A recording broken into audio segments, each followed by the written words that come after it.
విద్యార్థులారా, వాయు భారత పౌరులారా, మానవ దినోత్సవం సందర్భంగా మీ అందరికీ కూడా మొదట శుభాకాంక్షలు తెలియజేసుకుంటున్నాను.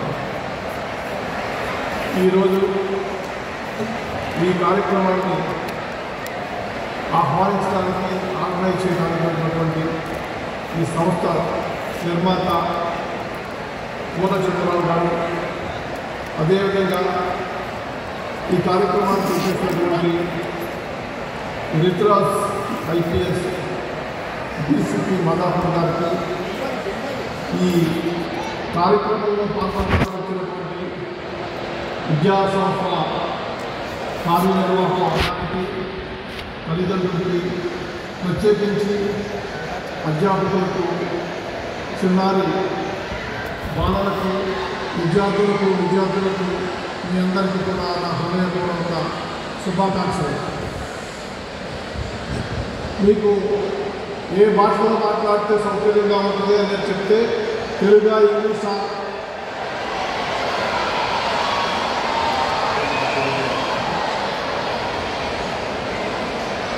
తెలుగులో మాట్లాడమంటారా?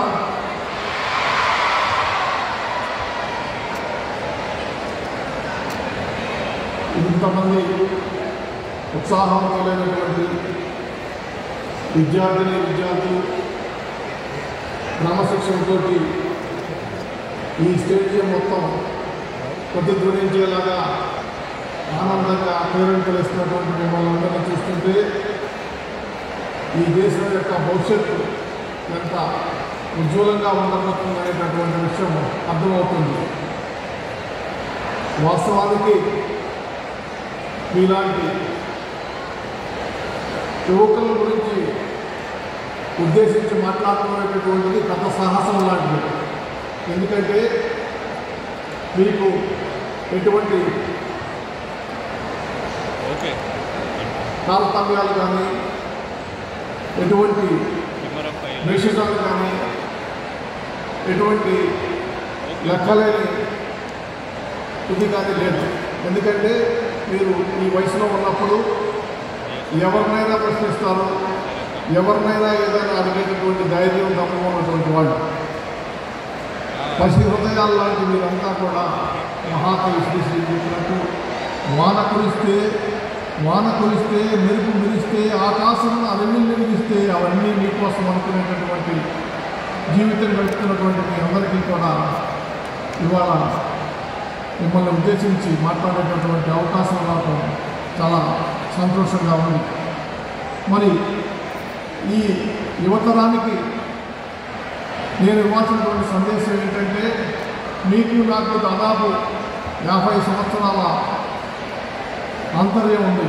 అంటే దాదాపు 2 జనరేషన్స్ తేడా ఉంది. అయినప్పటికీ కూడా మీ అంత సాంకేతికంగా నైపుణ్యం లేకపోయినా కూడా నాకున్నటువంటి జీవిత అనుభవాలను మీ ముందు ఉంచడానికి ప్రయత్నం చేస్తాను. మిత్రులారా, యువ మిత్రులారా, ఇవాళ భారతదేశంలోనే కాదు ప్రపంచవ్యాప్తంగా శాస్త్ర సాంకేతిక నైపుణ్యాలు చాలా అభివృద్ధి చెందాయి.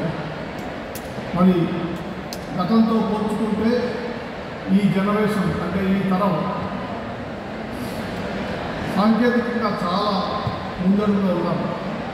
మరి మేము చదువుకున్నటువంటి పరిస్థితులు ఇవాళ మీరు చదువుకున్నటువంటి పరిస్థితులు ఏమాత్రం పోల్చడానికి కూడా వీల్లేదు. ఈ ఆధునిక టెక్నాలజీ రంగంలో మరి ఒక టెక్నాలజీ వస్తే ఆ టెక్నాలజీ నేర్చుకుని దాంట్లో విజయవంతమయ్యే లోపలనే ఆ టెక్నాలజీ మారిపోతుంది. అంత వేగంగా ఇవాళ టెక్నాలజీ మారిపోతుంది. ఇది మీ మీద చాలా ఒత్తిడి తీసుకొస్తున్నటువంటి విషయం నేను గమనించాను. ఒక విషయం గుర్తుంచుకోవాలా, మీరు ఇవాళ ఈ సోషల్ మీడియా అదేవిధంగా ఇంటర్నెట్ యుగంలో మీరు అనేక రకాలైనటువంటి ప్రలోభాలకి అనేక రకాలైనటువంటి ఆకర్షణకు గురవుతున్నటువంటి పరిస్థితి మన దేశంలో ఉంది, ప్రపంచంలో ఉంది. మీరు పొద్దున్నా కూడా మీ ముందు, మీ కళ్ళ ముందు అనేక విషయాలు ప్రత్యక్షమవుతున్నాయి. మీకు అవసరం లేనటువంటి విషయాలు కూడా ప్రత్యక్షమవుతున్నాయి. వాటి యొక్క ఇన్ఫ్లుయెన్స్